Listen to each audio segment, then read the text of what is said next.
आपने कभी नोटिस किया है कि आपकी टीम के ना कुछ एम्प्लॉयज ऐसे होते हैं जो अपना काम बड़ी जल्दी कर लेते हैं और बहुत अच्छी क्वालिटी का काम डिलीवर करते हैं, लेकिन कुछ ऐसा नहीं कर पाते हैं। तो आपने कभी सोचा है कि भला ऐसा क्यों होता है? तो चलिए आज ना मैं इसका जवाब आपको दे देती हूँ। देखिए, ऐसा इसलिए होता है क्योंकि कुछ एम्प्लॉयज की ना प्रोडक्टिविटी लो होती है तो कुछ की हाई होती है, और इसी का असर ना उनकी परफॉर्मेंस पर पड़ता है। अब सवाल ये उठता है कि जिन एम्प्लॉयज की प्रोडक्टिविटी लो है उसे हम हाई कैसे करें। तो बस इसी बर्निंग प्रॉब्लम का सोल्यूशन आज मैं लेकर आई हूँ। नमस्कार, मैं हूं पल्लवी नागपाल जयरथ, प्रोफेसर बड़ा बिजनेस, और आपके लिए ना हम एकदम नया एक कोर्स लेकर आए हैं जिसका नाम है performance management, how to improve employ productivity. देखिए, सबसे पहले ना हम ये समझते हैं कि प्रोडक्टिविटी आखिरकार होती क्या है। प्रोडक्टिविटी का मतलब होता है उत्पादकता। मतलब ये कि एक समय में आप कितना काम कर सकते हैं, यानी कि कितनी क्वांटिटी में वो काम कर सकते हैं, और कैसा काम कर सकते हैं, यानी कि उस काम की क्वालिटी कैसी है। और प्रोडक्टिविटी मैनेजमेंट का मतलब ये है कि काम करने की क्षमता को आप कैसे बेहतर बना सकते हैं।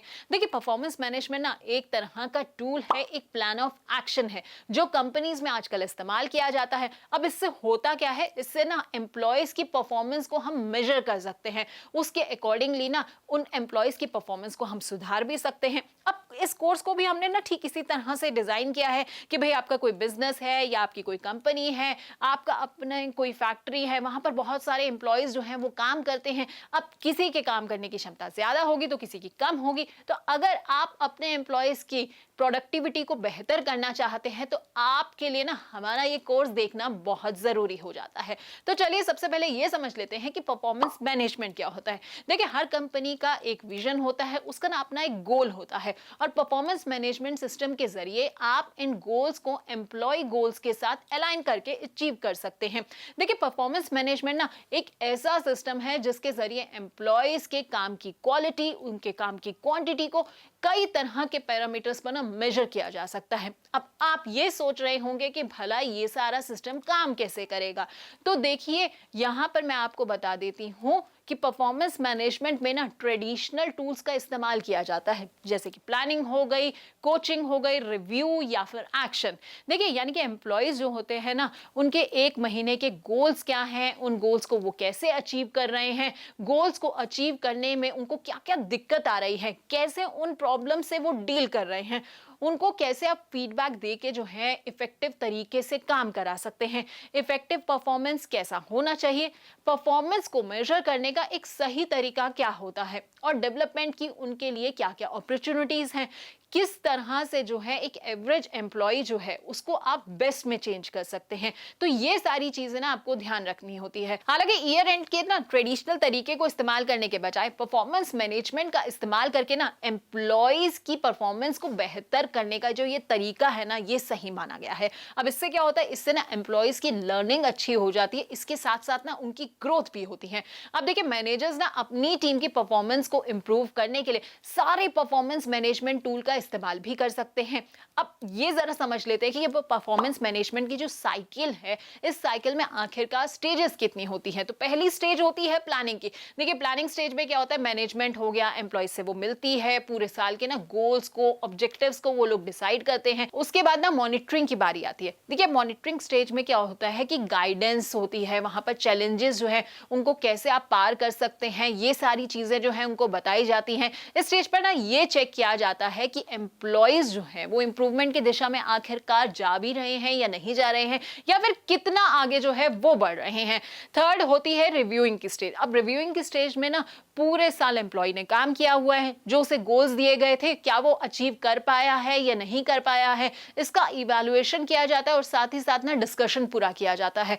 चौथी स्टेज में ना उन्हें रिवॉर्ड दिया जाता है। देखिए, ये ना एकदम बूस्टर शॉट होता है वैक्सीनेशन का। जी हाँ, अगर आपको किसी की परफॉर्मेंस को बूस्ट करना है तो आपको क्या करना होगा, उसे रिवॉर्ड देना होगा, उसे अप्रिशिएट करना होगा। तो तभी जो है एम्प्लॉय जो है आगे बेहतर तरीके से काम कर पाएगा।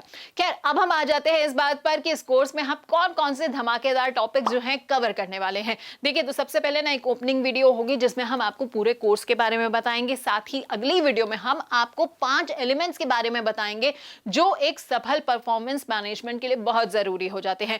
तीसरी वीडियो में हम आपको बताएंगे कुछ ऐसे इंपॉर्टेंट परफॉर्मेंस मैनेजमेंट टूल और टेक्निक्स के बारे में जिनकी मदद मदद से आप एम्प्लॉइज की परफॉर्मेंस को मेजर कर सकते हैं। चौथी वीडियो में हम ये समझेंगे कि आप अपने ऑर्गेनाइजेशन में टैलेंट मैनेजमेंट कैसे कर सकते हैं, यानी कि कैसे पता लगाया जा सकता है कि कौन किस रोल के लिए फिट बैठता है। पांचवी वीडियो में आप सीखेंगे एम्प्लॉय एंगेजमेंट और गेमिफिकेशन ऑफ केपीआईज के बारे में। देखिए बड़ी ही ना अलग तरह की वीडियो है, यानी कि टारगेट्स को कैसे ना आप कॉम्पिटिटिव और इंटरेस्टिंग बना सकते हैं, ये हम इस वीडियो में आपको बताएंगे। छठी वीडियो में बात करेंगे कि करियर में आगे बढ़ने यानी कि प्रमोशन के लिए एम्प्लॉयज को कैसे तैयार करना चाहिए। सातवें वीडियो में ना स्ट्रैटेजी बताएंगे कि कैसे आप जो है बॉटम परफॉर्मर्स, यानी कि जिन लोगों की परफॉर्मेंस जो है वो बिलो द लेवल है या बहुत ज्यादा अच्छी नहीं है, आपके एक्सपेक्टेशन से कम है, उनकी परफॉर्मेंस को आप कैसे इंप्रूव कर सकते हैं, ये पूरी चीज जो है आपको बताई जाएगी। आठवें वीडियो में आपको हम बताएंगे परफॉर्मेंस मैनेजमेंट एप्लीकेशन के डिजाइन और इंप्लीमेंटेशन के बारे में। नौवीं और आखिरी वीडियो में हम आपको प्रोडक्टिविटी मैनेजमेंट के फायदे बताएंगे और साथ ही साथ ये बताएंगे कि कैसे जो है आप पूरे कोर्स को अपनी कंपनी में इंप्लीमेंट कर सकते हैं।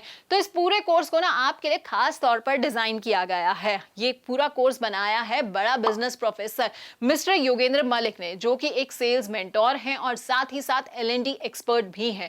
इन्हें ना कॉर्पोरेट सेक्टर में 17 साल से ज्यादा का एक्सपीरियंस है और एम्प्लॉय परफॉर्मेंस टूल्स पर बहुत डिटेल में इन्होंने काम भी किया हुआ है। तो इसी के साथ आ गए हैं हम इस वीडियो के अंत में। मैं उम्मीद करती हूँ कि परफॉर्मेंस मैनेजमेंट के बारे में अब आपको कोई कंफ्यूजन नहीं रही होगी और इस कोर्स के जरिए आप अपनी एम्प्लॉइज की प्रोडक्टिविटी को बूस्ट करने के नए नए तरीके जरूर सीख पाएंगे। तो इस वीडियो में फिलहाल इतना ही। बहुत बहुत धन्यवाद आपका हमारे साथ इस वीडियो के अंत तक जुड़े रहने के लिए।